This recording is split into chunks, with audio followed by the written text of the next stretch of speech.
Hujambo na karibu kwa mara nyingine tena mtazamaji wa The World News katika kipindi hiki cha ulimwengu wa siasa.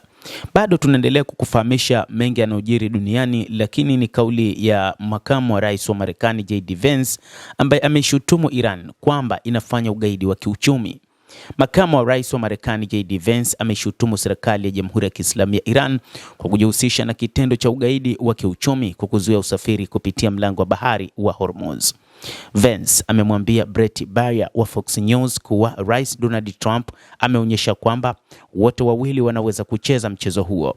Anasema ikiwa wa Iran watajihusisha na ugaidi wa kiuchumi, basi Marekani itazingatia kanuni kwamba hakuna meli za Iran zitakazoruhusiwa kutoka katika mlango wa bahari wa Hormuz.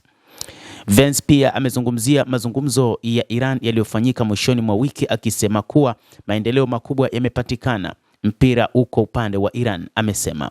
Makamu huyo wa rais wa Marekani pia ametaja kuwa Iran inapaswa kuwa tayari kubadilika na kukubali mambo muhimu yanayodaiwa na Marekani, ikiwa ni pamoja na udhibiti wa Marekani juu ya urani iliyorutubishwa nchini Iran pamoja na utaratibu wa uthibitishaji ili kuhakikisha kuwa haitatengeneza silaha za nyuklia. Hata hivyo, waziri mkuu wa Pakistan Shehbaz Sharif amezitaka nchi hizo wakati huu kuwa katika utulivu wa hali ya juu, kuangalia ni namna gani wanaweza wakaingia katika mazungumzo ya kuweza kusitisha mapigano na kurejesha uchumi wa ulimwengu katika hali ya kawaida. Shehbaz Sharif alieleza kwamba nafasi ya kufanya mazungumzo bado ipo na kila upande unapaswa kuangalia ili waweze kufikia katika makubaliano muhimu ya kuweza kusitisha mapigano. Katibu mkuu wa Umoja wa Mataifa Antonio Guterres ametoa wito wa kuanza tena kwa mazungumzo kati ya Marekani na Iran, akielezea matumaini kuwa hatua hiyo itasaidia kumaliza vita, na alisisitiza kuwa ni dhahiri kabisa kwamba hakuna suluhisho la kijeshi kwa vita hii. Guterres pia alisema kuwa usitishaji wa mapigano lazima udumishwe kikamilifu na kwamba ukiukwaji wowote lazima ukome, akiongeza akisema kwamba natoa wito wa kurejea kwa mazungumzo ili kufikia makubaliano.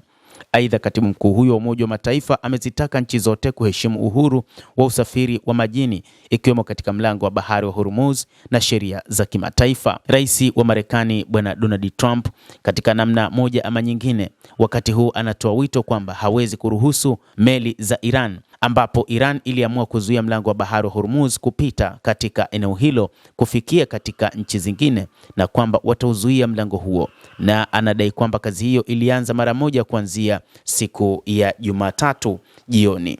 Lakini taarifa zaidi zinaeleza kwamba bado katika eneo hilo hakuna namna ambayo Marekani imefanya udhibiti wa kuweza kudhibiti chochote, na kwamba jeshi la IRGC bado lina udhibiti wa mlango wa bahari wa Hormuz.